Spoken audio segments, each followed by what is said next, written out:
தலைகணத்தின் உச்சத்தில் உலகினை ஆட்டி படைத்திட்ட வல்லரசுகளின் உச்சந்தலையில் இயற்கை கொடுத்த சம்மட்டி அடியது.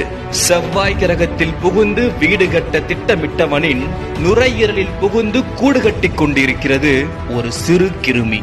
கடவுள் துகள் கண்டுபிடித்தவனின் கண்ணுக்குள் விரலை விட்டு ஆட்டிக் கொண்டிருக்கிறது கண்ணுக்கு தெரியாத நுண்ணுயிரி ஒன்று. கிரீடத்தையும் பிச்சை பாத்திரத்தையும் தனது நோய் என்னும் துலாக்கோலில் சமமாக எடை போடுகிறது இந்த ஆச்சரிய கிருமி. பணம் பணம் என்று எதை பற்றியும் கவலைப்படாது ஓடியவனை பிணம் பிணமாய் சாலையில் சாய்த்திருக்கிறது இந்த அசாதாரண நோய்.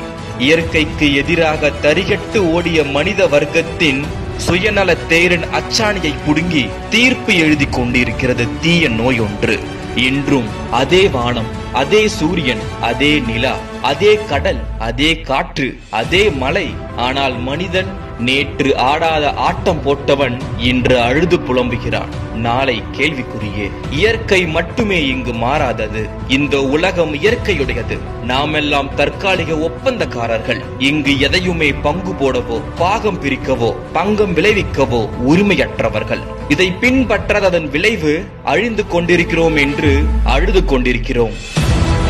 விமானங்கள் அற்ற உச்சி வானம், கப்பல்களற்ற நடுக்கடல், வாகனங்கள் அற்ற சாலை, புகை மண்டலமற்ற வாயு மண்டலம், தொலைவில் கேட்கும் பறவையின் ஒலி, காற்றோடு பேசும் இலைகளின் மொழி.